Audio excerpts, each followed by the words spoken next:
Nakita ko ang kalagayan mo dyan para akong mamatay sa nag-iisa ka pala nandiyan ka pa sa bundok.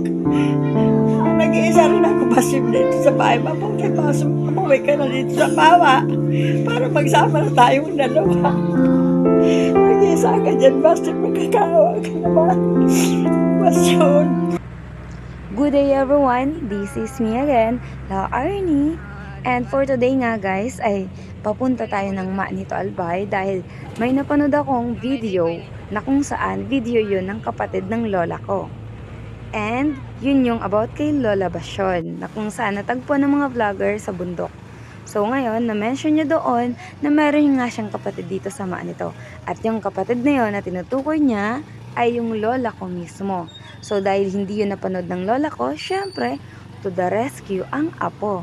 So uuwi tayo ngayon ng Pawa, Manito Albay para puntahan yung lola ko at ipapanood sa kanya yung video. At the same time, tingnan natin yung magiging reaksyon niya dahil panigurado maiiyak yung lola ko dahil sobrang miss niya na yung kapatid niya na yun.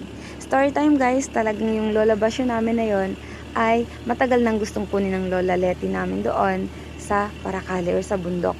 Kaso ayaw niya talaga dahil mas gusto niya talagang kasama yung mga alaga niya. So ngayon, eto, balikan muna natin yung akas dito, malalaking sawa kasi nasa pusod kayo ng gubat. Wala. Wala. Oo. Ay, paano naman titira dito yun? Oo. Ano yung kapatid ko yun?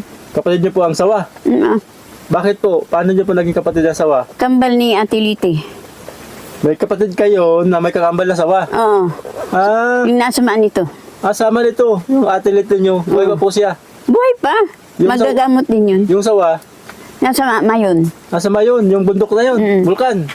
Mayon Volcano. Nandun yung sawa. Nandoon na nakatira yun. Nung ipanganak ang ate mo, may kasamang sawa. Nauna yun ang panganay. Yung ate Sawa. mo, yung sawa. Bago si Atilite. Gaano kalaki lumaki yung sawa? Ayan nga guys, yun nga yung clip na kung saan na-mention ni Lola Basyon, yung kapatid niyang si Lola Leti. So ngayon, nandito na tayo sa bahay ng lola ko at nakita nga namin siya nandun sa kapitbahay. So pinatawag ko siya sa mama ko para ipapanood ko sa kanya yung video.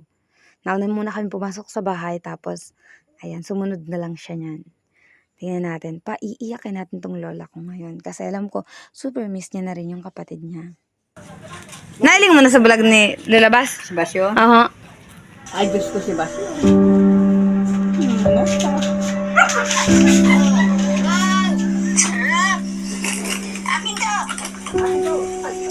Kasi namin malayo